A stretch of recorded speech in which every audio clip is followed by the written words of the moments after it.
Hi, great to have you on the show today. How are you doing? Great. Thank you for having me. Very excited to be here. So Dan is the founder, CEO, CIO, and managing partner at One Round Table Partners and 10T Holdings. 10T is a mid to late stage growth equity fund that invests in private companies operating in a digital asset ecosystem. And I've read on your Twitter, I believe this is right, but am I right in saying you own 5 goats? So that's a very interesting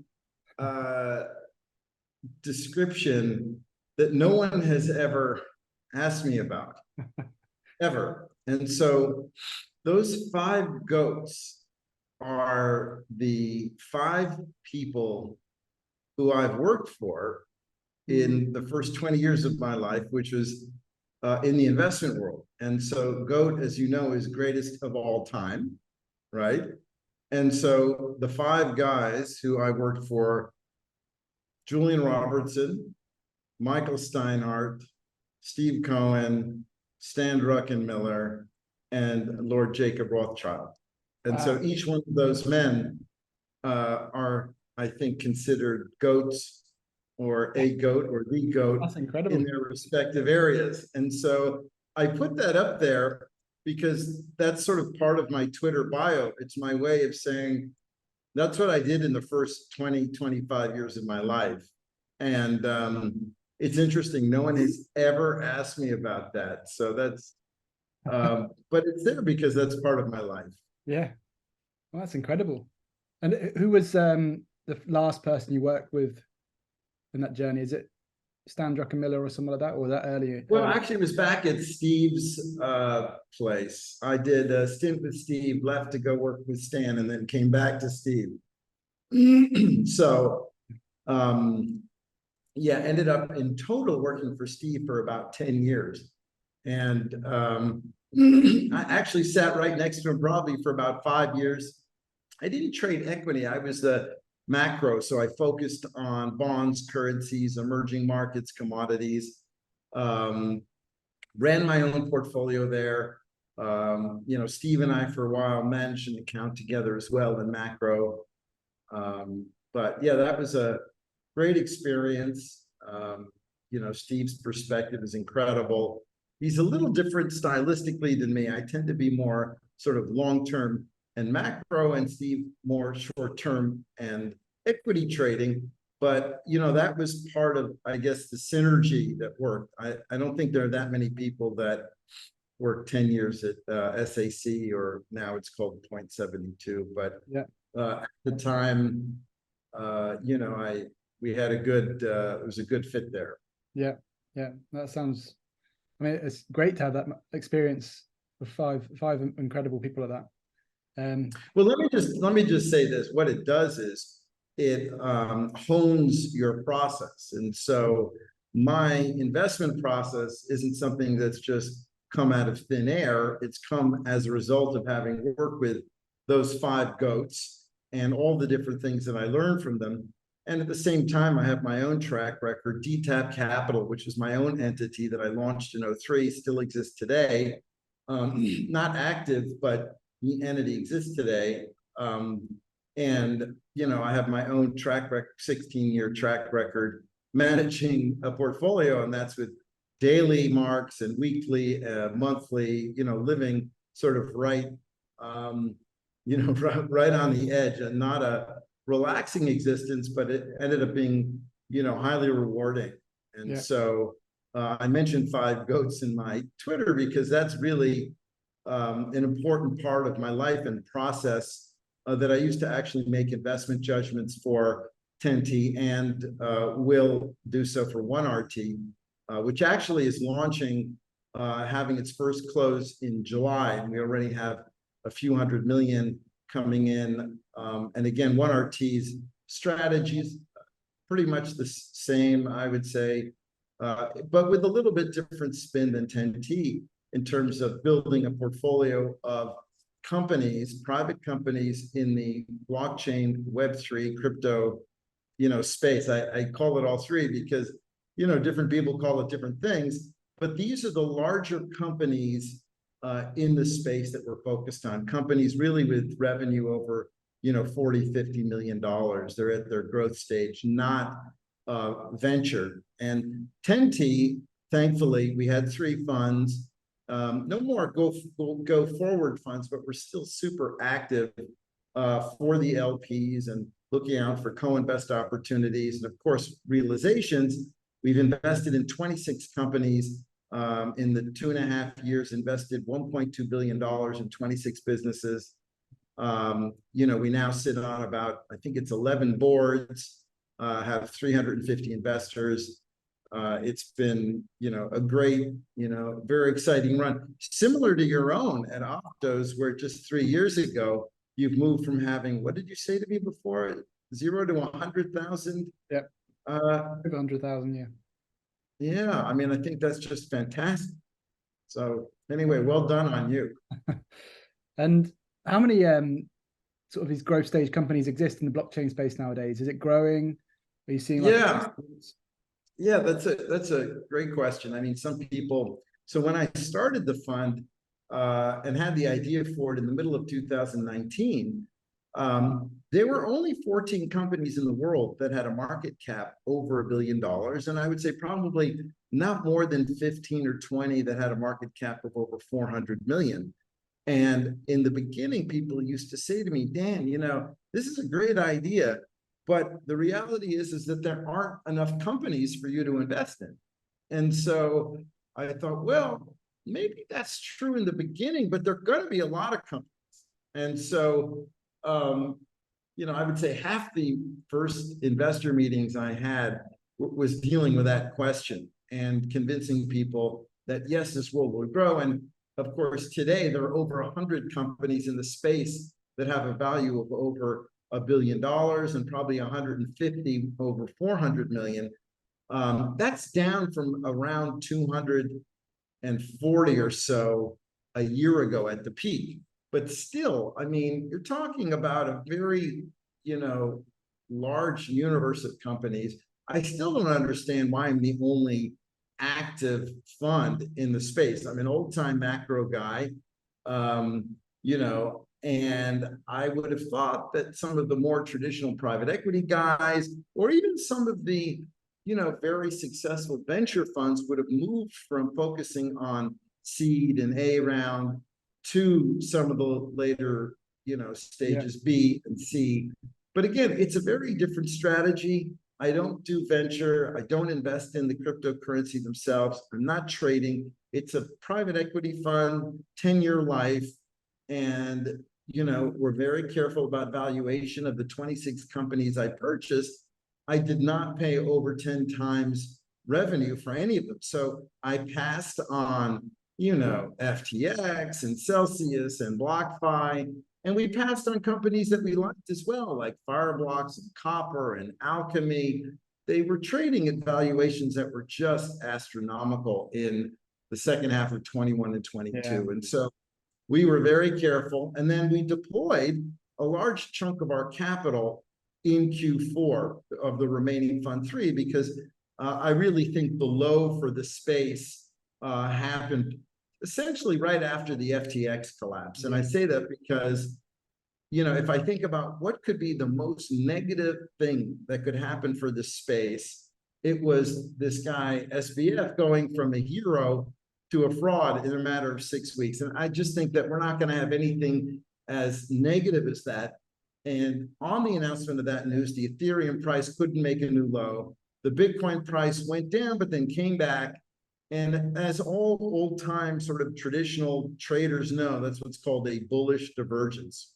When the selling has dried up because you've had the worst news possible and the price of the underlying asset can't make a new low, that generally means, the bear phase, which we'd been experiencing for over a year, was finished. So I deployed $120 million into 8 different businesses. And, therefore our third fund was fully invested after that point. So, I am careful about entry. I think it's important. And what's happened now is that the valuations for many of the companies that we passed on have come in dramatically. And so right now we're raising, as I mentioned, another fund under the One Roundtable Partners, heading. And all the employees, by the way, of One Roundtable are also employees of 10T. And so that's my team of 14 people. And, we're just excited to get going, and also to be in a situation where we don't really have that much competition now, if any at all, especially in the secondary. So there's a pretty active secondary market. I know I've gone on here, and you can stop me whenever you like, but it is pretty exciting now that, after having been on the sidelines for much of 22, all of a sudden we can buy stock at sort of the prices that we wanted to buy 18 months ago, 2 years ago. And the perfect example really is Consensus. Consensus is a company that we're very excited about. We originally wanted to lead their round at around a $2 billion valuation. Someone else came in, paid a $3 billion valuation. That was about 18 months ago. So we passed. Then someone else came in and paid a $7 billion valuation, and we passed again. And now we can buy it in the secondary market, closer to where we originally had wanted to buy it. So many opportunities for us in the secondary, and then also many opportunities for us to lead rounds as some of the larger private equity guys like Thoma Bravo, and Tiger, et cetera, have moved out of the space. So I know I went on a long thing there, but pretty excited about some of the things ahead of us. Yeah. I know there's a lot of panic and gloom and doom on, crypto Twitter. The attendance at Bitcoin Miami was down by about a half. Still pretty robust. That's the thing that I think people don't really understand, which is that, we're down from the high, but from 2-3 years ago, everything is astronomical. Yeah. And when did you come to the realization that digital assets were what you needed to do and focus solely on that? Yeah, well, that's a bit of a longer story, but I had started a gold company in 08, 09 called GBI, Gold Bullion International. Sells physical bars, gold and silver. Today is the third largest vaulter of gold in the world outside of the banking system. And my co-founder partner, still the CEO of that business today. So it was in 2014, again, I'd stopped managing money in 2012. And it was to focus a little more on this business and another business that I'd started with Stan Druckenmiller. And in 14, that business, GBI, integrated with a company called BitReserve, which today is the Uphold wallet. And we were the first place in the world that you could buy or sell gold, to buy or sell Bitcoin, actually, and Ripple. And so my company was making money from that, from those transactions, but I didn't really understand Bitcoin, to be honest. I tried to read that white paper, Satoshi white paper. It was impossible. I'm not a cryptographer. I'm not a coder. I was terrible at math back in the day. I couldn't figure it out. And I'm like, yeah, it's a cool idea, but and I bought a little and played around with it, but I never, really got stuck in. And then what happened was 5 years later, I watched the whole thing go up and down. I'm shooting myself the whole way. Oh my gosh, I was there in 14. I knew about it, and I just couldn't get the conviction up to take a big position. And then in 2018, the market collapsed. Remember, we had the peak in 17. Bitcoin and Ethereum went down 85%. And so in the traditional markets, I'd seen that many times where markets had massive moves up and then dropped 85%. And what happens after that is usually the asset goes to zero, or it's the buying opportunity for the next bull run. So I said to myself, Bitcoin was around 4,000. And I said, all right, I'm going to lock myself in my office in Greenwich, in my house, and I'm not coming out until I figure this out. And I spent 6 months, literally 10 hours a day, reading, listening to podcasts. And then I finally got it. And of course, I beat myself up for being a complete idiot for not getting it in 14. But what I had missed was that the Satoshi white paper was actually the result of 40 years of cryptographic research and really scientific research. And I had no idea that this Byzantine generals problem was a thing. I mean, I wasn't a mathematician, as I said. Like, who even knew, frankly, that that was a problem that, you know, math students sat around for, who knows, years and years trying to solve. And basically, this 8-page white paper is a very elegant solution to the Byzantine generals problem. Of course, the problem of distributed trust. How do two counterparties trust each other without an intermediary? How do they send value back and forth to each other without an intermediary? So when I understood that it solved this unsolvable problem, I thought, oh my goodness, this thing is worth trillions, if not tens of trillions of dollars, and will change and reform the existing financial system, the architecture and infrastructure of the existing financial system. And then I thought, you know, one day, whether it's Bitcoin or Ethereum or all of the various successful blockchains, will all one day hold all things of value, right? And I think, and that's sort of what got me excited, that this was the digitization of money and value. And I got that. The internet was for information and ideas, and this was, you know, the Bitcoin network was the core asset, and the key, the code being the key to solving that problem that allowed for a distributed network of value. And so again, it took me to summarize it in 30 seconds, like I just did. It took me 6 months, a lot of pain, a lot of listening, but I got it. And then in the middle of 19, I thought, look, I own my Bitcoin and Ethereum. What do I do now? I want to own the companies in the space that are successful. I'm not a venture capitalist. I'm not a technologist. I don't want to compete with Andreessen and Polychain and Paradigm and all of these really smart Silicon Valley guys. But I'm a decent investor, and I know a bad deal when I see one, and I know a bad CEO when I see one. And I thought, all right, let's build a portfolio basically for myself, I was thinking. And I ended up coming up with this name originally of 10T, which stands for 10 trillion. And where does that come from? That comes from the idea that at the value of the ecosystem, which in the middle of 19 was 300 billion, that's all the value of all the cryptocurrency, and the value of all the equity in the space was 300 billion. And I said to myself, where can this really go? And so I said, look, realistically, it can definitely get to 10 trillion, 10T. That's a 30x in the life of the fund in 10 years. And so I thought to myself, no one is ever going to believe that I call the 30x call in 10 years unless I put it into the name of my fund. And so I wanted to have it stamped, not necessarily on the blockchain, probably would have been better, but in the name of the fund, to have it stamped there.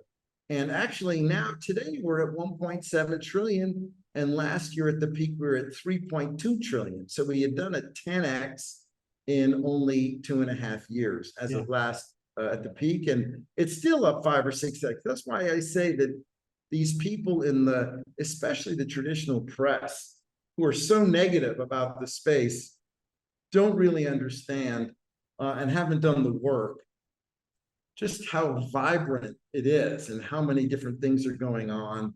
And even on Bitcoin now, you've got ordinals, you've got Lightning picking up, so many exciting things in the space. Yeah, I mean, the innovation in the space is incredible, really. So it'd be great to get, I mean, it's been a crazy year or so. Lots of things happening. Markets obviously crashed all over everything sort of crashed, crypto, especially growth stocks. It seems like only the only ones that survive are the big tech mega caps. What's your outlook today going forward for the general Yeah, market? I'm quite bullish. Yeah. I'm quite bullish. I'm bullish on tech stocks. I'm bullish on Bitcoin and Ethereum. I'm bullish on the continued growth in the digital asset ecosystem. I think the low, essentially, as I mentioned before, came in Q4 on the worst possible news that we could have had. That's after a 1-year bear market that took many things down 70, 80, 90%. In the traditional markets, I think, the Fed has over tightened. The invertedness of the yield curve is something I've been expecting for a while, and it tells you that the Fed has over tightened. I expect growth and inflation to come down every quarter for the remainder of the year and longer. All the leading indicators that I look at tell me that that's what's going to happen. And frankly, I think, I don't want to say it's like the easiest cycle I've seen to call. But even if the Fed raises again 25 basis points or whatever it is, I suspect within the next 6, 12, 18 months, they'll be easing again. The growth data, the inflation data, I posted something on Twitter yesterday that's a chart of what's called trueflation. And trueflation is just an independent monitor of what they believe is the true inflation rate. A year ago, that was 12% for them. We never hit that high, but today it's 3%. And the fact that you have 10-year notes at 3.5, and the Fed funds at 5 or a little higher, just tells you that the markets don't believe that the Fed policy is sustainable. That's number one. And number two, we just got hit with probably the single largest deflationary event in history, which is the advent of, I would call applicable AI, ChatGPT-4, and now the hundreds of applications on top that are really changing things. We already have companies that are laying off people, that are increasing, their efficiency is increasing in their businesses. People tell me, oh, AI is not going to hit for another 3-5 years. No, it's hitting now. It's hitting today. And productivity will go up. Unfortunately, unemployment will go up a little bit.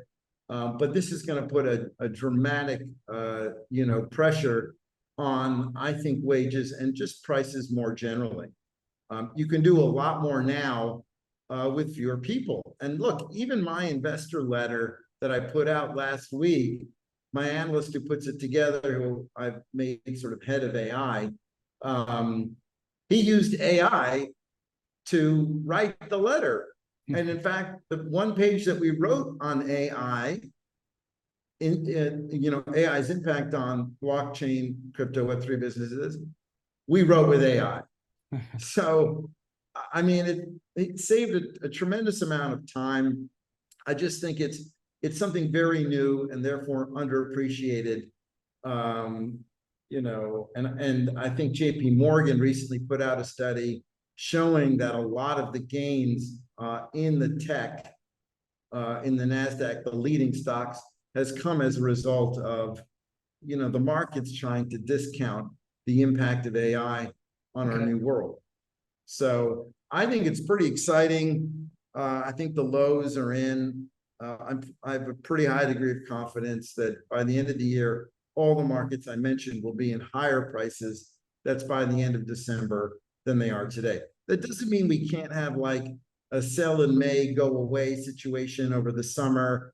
The markets always like to worry about things in August and September and October. It's just the way things are. But I'm pretty sure that by the end of the year, the backdrop will be even more favorable than it is today. Okay. And do you think we'll ever return to a world of 0% interest rates? Is that where the future lies? Oh, I don't know about 0, but I think we could go pretty darn low. 1, 2. Look, the 10-year is it's a 3.5. So do I think the 10-year could get down to 2.5 or 2? Sure. Absolutely. Could it get lower? It's certainly possible. It's certainly very possible. And what about the dollar? I know Stan recently said I think he's got quite a hefty short on the dollar at the moment. Is that your sort of perception Yeah. of weakness? Yeah, I mean, I think the inversion in the yield curve and the significant drop in some of the key macro indicators, the leading indicators, pretty much give you a signal that the beginning of the dollar bear market started pretty much at the low when euro was at what, 98, 99. That to me was the low. So every bit of strength that you have in the euro, I think going forward is an opportunity to sell the dollar, because I don't see short rates being able to stay here for any demonstrable period of time. So I think that's the right call. And this narrative that's been sort of taken hold of the dollar losing its reserve currency status, is that something you believe? Yeah, that's a bridge too far for me. I mean, there are a lot of other currencies that are a lot crappier than the dollar. And the dollar is really, I mean, even look, there's an argument to be made that the Fed, will eventually lose some credibility given their over tightening. I just don't understand why we need to put people out of work to manage the macroeconomic cycle, right? Like, I know the unemployment rate is low, but like putting people out of work as a way to control the CPI number just seems like a 20th century kind of policy structure. And, I think a rethinking on how we manage the cycle is needed. And I'm not really sure that 8 guys sitting around a table in DC who aren't market people, they're not people who have experience in trading and investing in markets. They're bureaucrats, they're economists, they're academics. I just don't see why it is that those people are managing the cycle. I mean, to be honest, someone like Druckenmiller, really has the skill set. I mean, maybe he wouldn't argue that. I really don't know, but certainly a market participant with 20, 30 years experience, I think, would have done a better job in pretty much, any case going back in the last 20 years. I think Greenspan did a wonderful job, but after that, I mean, I think, even Bernanke, there were tremendous problems in 07 that ended up precipitating 08. He eventually got the story right, but so.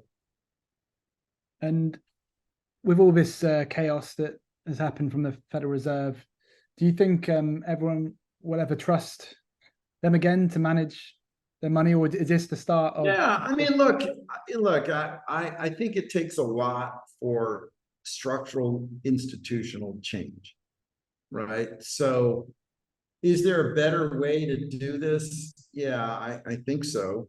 So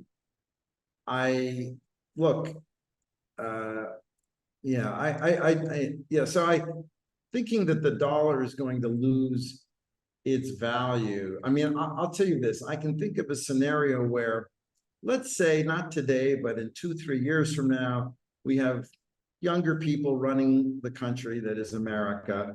We have people who are a little forward thinking.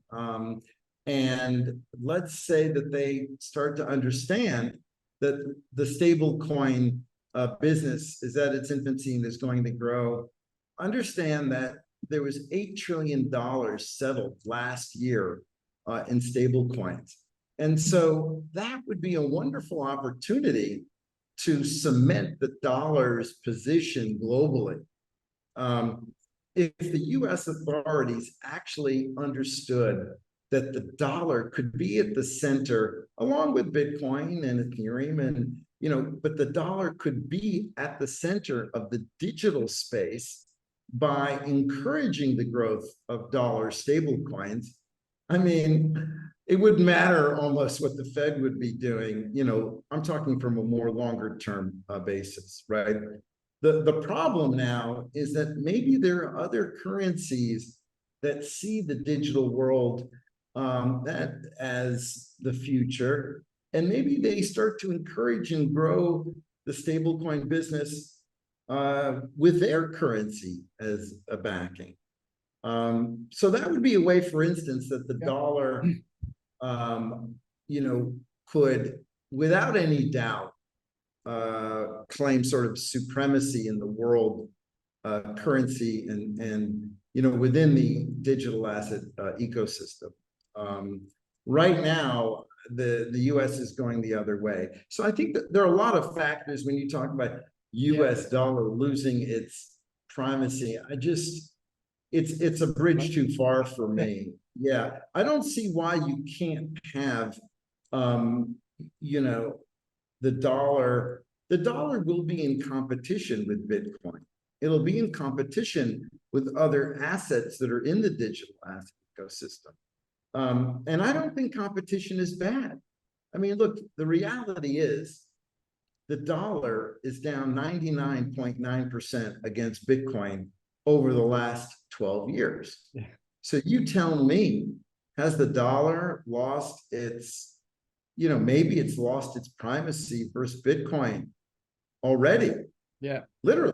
If you bought Bitcoin 12 years ago, right, $4, your dollars went down 99.9%. In fact, all of your assets, if you bought the S&P 500, if you bought any asset in the world, it's down 99% against Bitcoin. So people don't really realize that.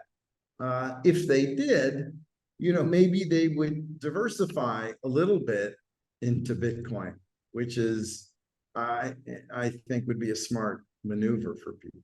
Yeah. And what about, do you think there's a future where central bank digital currencies exist, or is this quite a scary? Oh, no, they'll definitely exist. Yeah. Yeah, they'll definitely exist, but a free market of value is a very interesting, to me, concept and hopefully realization. So there's no reason why any country can't have a central bank digital currency, which to me is sort of a little bit of an offshoot of a stable coin that's backed by a country's currency, and again, managed by the central bank. Now, there's nothing wrong with that. They can do that, but you also have the option to opt out of that and own Bitcoin and Ethereum and dollar or whatever it is that you want to own. And I think this is what's so exciting about certainly the fund that I'm building now and the companies that we're investing in, is they're building this entire future, this world of digital value. So I don't see why a competitive landscape is a problem. Like, so what? Let the central banks do their CBDC, and people will either invest in it or not, right? And if they have to use it to transact, that doesn't mean they have to use it to hold their savings in, right? I mean, often you hear that Bitcoin is a savings technology. It really is. Ethereum is more, I think, programmable money. Now, Bitcoin is showing that it can be that too. But I think that there are going to be blockchains that have specific use cases. You don't need the insane, incredible security that Bitcoin provides. I mean, Bitcoin is completely unhackable. At the moment, it's a little slower than some of the other chains, but when you really care about security, when you're sending that billion-dollar transaction vis-a-vis Bitcoin from, I don't know, New York to Frankfurt or whatever it is, it's okay if it takes an extra minute or whatever it is. It's pretty much direct. But there are things that you don't need Bitcoin for. If you're going to buy coffee, I don't really think you need Bitcoin. I mean, you can send it over the Lightning Network. I think that's wonderful. But I just see a world where you have a lot of specialty blockchains, one used for, maybe you end up having a world where real assets are tokenized. And maybe it's too expensive to tokenize them on Bitcoin. Maybe Ethereum is a better platform. Maybe there are different chains that are going to be useful for NFTs. So I see this whole big world of value And I think central bank digital currencies have a place. But remember, we have the option, not to put our savings in those, right? So that to me is, not such a horrible thing. I mean, I know people are panicked and worried about central bank digital currencies, but I think it's just a natural progression. Yeah, I get that. And so coming back to the digital asset ecosystem, what are some of the most promising innovations you're seeing in the space at the moment that you think might get the most traction soon, or just provide the most value? Well, what I would say is this, is that there is tremendous innovation happening at all times. I mean, we now have ordinals on Bitcoin, which is, is some form of, inscriptions. I wouldn't necessarily call them NFTs, but, and that didn't exist 2 months ago, right? So the fees that the miners are making on Bitcoin has gone up. Their incentive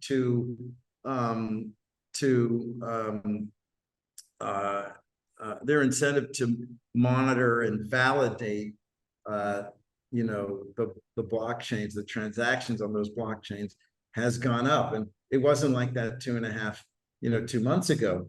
But I would step back for a second and say, okay, why is it valuable for people to own, to put 3 to 5% of their portfolio into the space?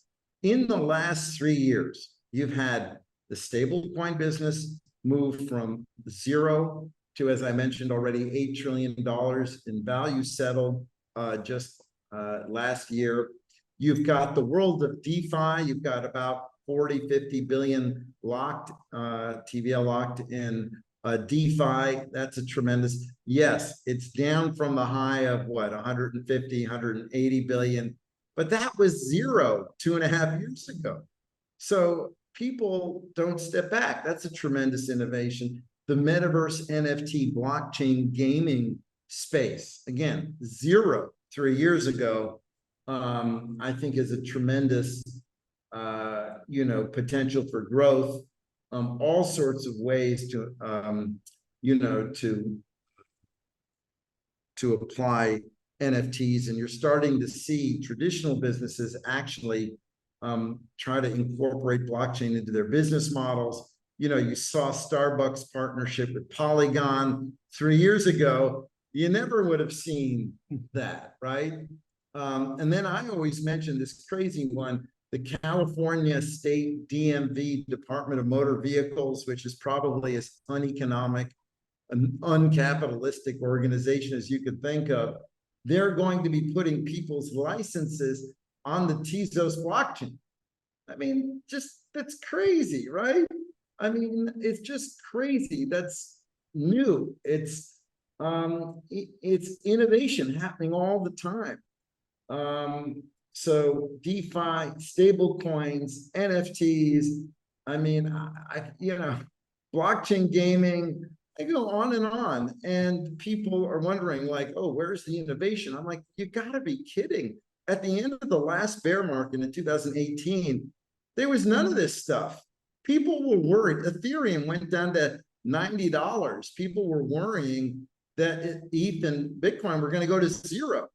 All right. At the end of the last, you're not hearing that now.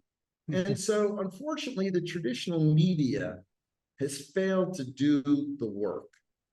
They don't understand the space. In fact, I haven't read a single article by any journalist that I think understands the breadth and scope of the innovation that's happening. And that misinformation, I think, has been leading directly into the authorities, the regulators in Washington, D.C.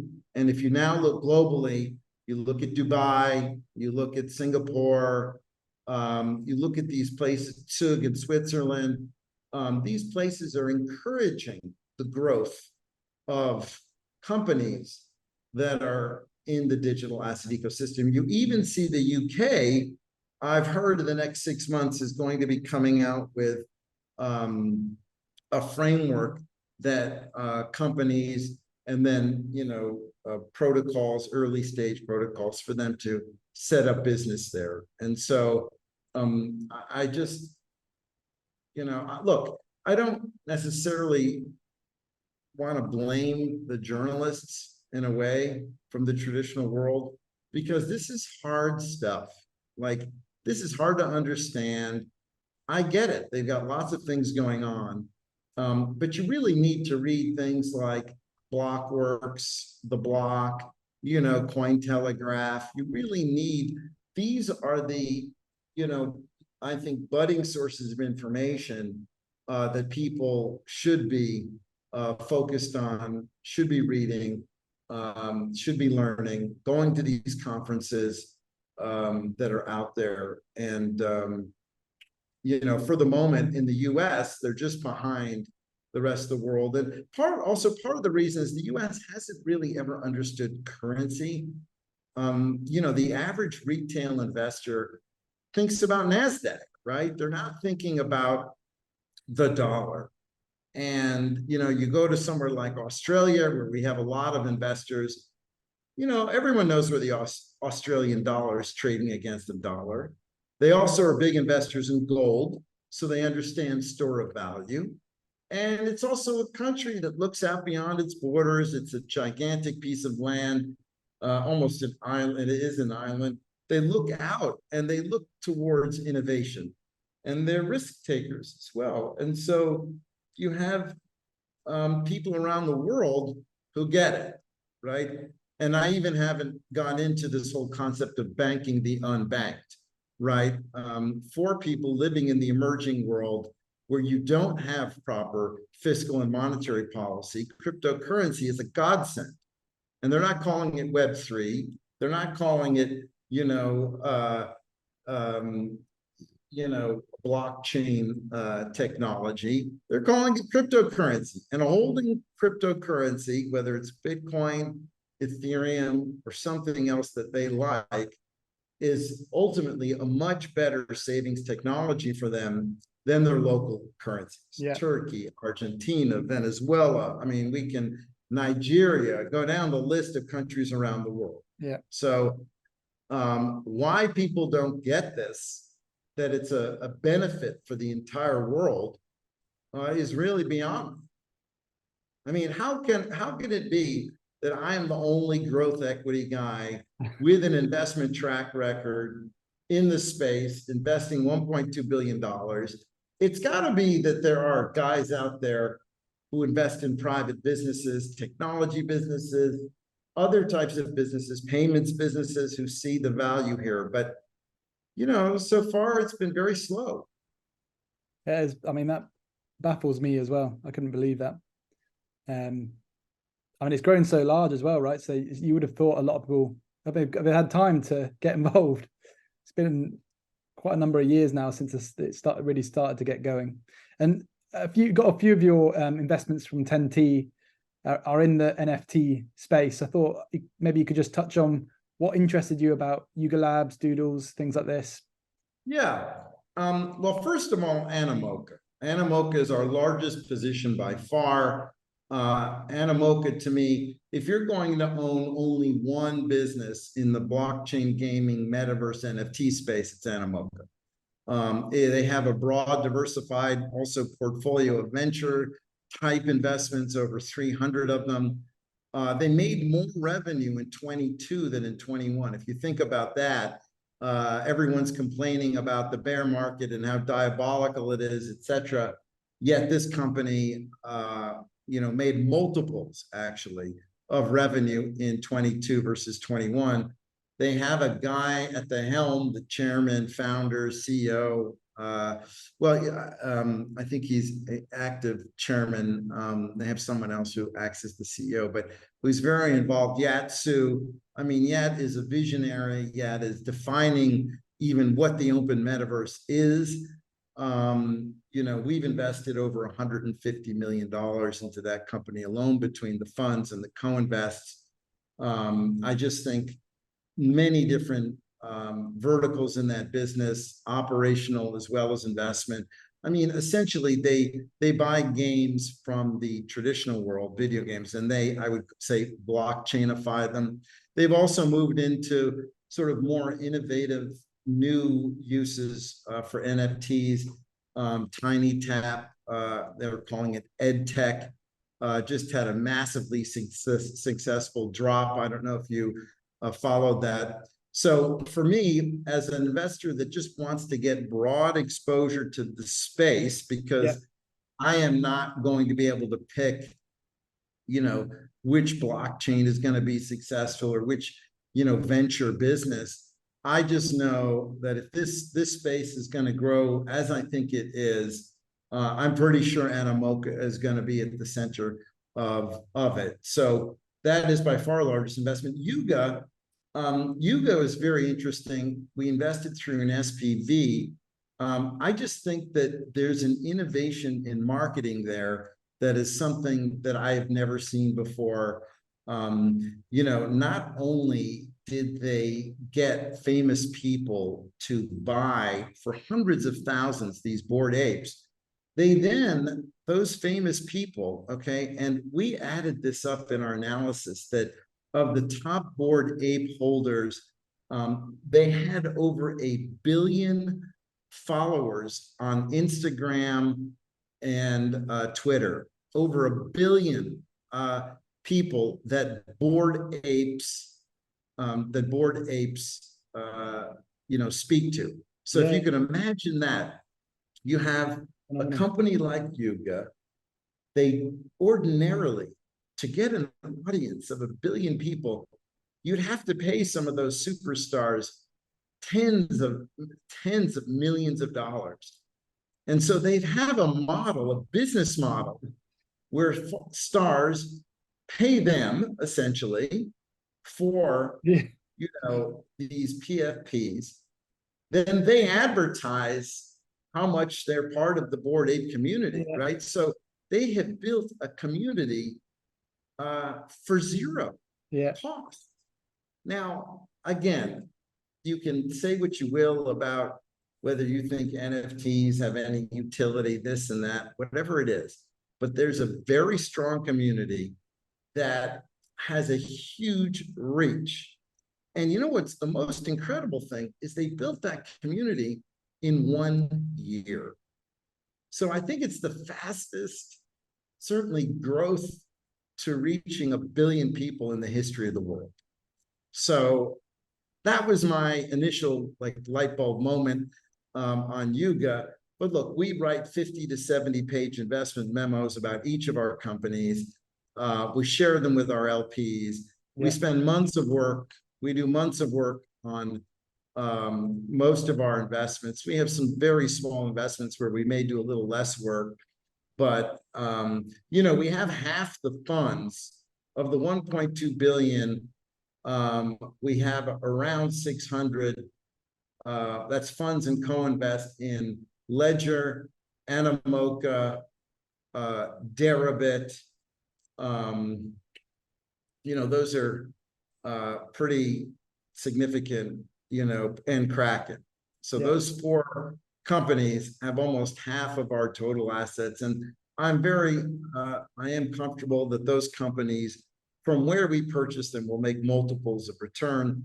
But I see other companies today that didn't even exist 3-4 years ago that we're going to invest in as soon as we have our first close in July. And I think, the fund will stay open pretty much the entire year until hopefully we hit, $1 billion target. So many opportunities for us right now. Super excited, really. Well, Dan, this has been great to get your insights on the blockchain industry. I thought just before we wrap it up, is there any themes at all that you are interesting you the most in the blockchain specific industry that you think a lot of people might not have heard of, but it's going to come soon? Yeah, I think one thing that hasn't happened yet that is probably going to happen now is this tokenization of real world assets. And whether real world assets are GP stakes of private equity funds, which is sort of happening, or whether it's real estate, or whether there's a lot of focus on it. One of the companies we own, Figure, Mike Cagney is an excellent CEO, you know, also the founder of SoFi. He's built a great organization, lots of passion. You know, there are a few companies out there, but I would say that is in the very, very beginning of the first inning. It hasn't happened yet. I think over the next 3 years, we're going to see it. To me, this is part of this broader concept of the tokenization of value. And then, of course, all value becomes fungible with each other. There's an easy, you know, single immediate transaction. And that, you know, that's the holy grail. So we're moving towards that. It's taking a little longer maybe than some of us expected. But in another way, it's, for me at least, happening faster than I anticipated in terms of the growth. And I just think, you know, the people on Twitter and the space has become, and I'll leave you with this comment, I think the space has become much bigger and broader. It's not anymore just about the price of Bitcoin and Ethereum. Yes, it's better if Bitcoin is 50,000 than 30,000. But the growth in the space, also the number of developers from the outside world who have been coming into the blockchain space, you know, hit an all-time high last year. And so they continue to ignore also, you know, the price of the underlying. It's still very high. As I said to you, in the end of, look at the end of, at the early 19, which is only 4 years ago, Ethereum was $90. Today it's $1,800. I mean, it's just gargantuan. You know, Yeah. That's up 20 times. So people are like, oh, it's horrible in the space. No, it's not. Have some perspective, zoom out a little bit, and just stay focused on what you're doing, stay building, stay focused. You know, that's what we're doing. Yeah. Thanks, Dan. And where can people find you on Twitter? And yeah, I'm on DTAP Cap, which is my one of my businesses, one of my companies that own stakes, and of course on LinkedIn as well. And One Roundtable Partners, you know, we have a website, One RT Fund, 10T Holdings. We also have a website there, 10tfund.com. So you could see, you know, what we're doing, and also what, you know, what the future holds for us. It's all there, super transparent about everything we're doing. Thanks, Dan. We'll keep those links in the show notes for everyone. But yeah, thanks again for a lovely conversation. And my pleasure. Chance again. Cheers, Dan.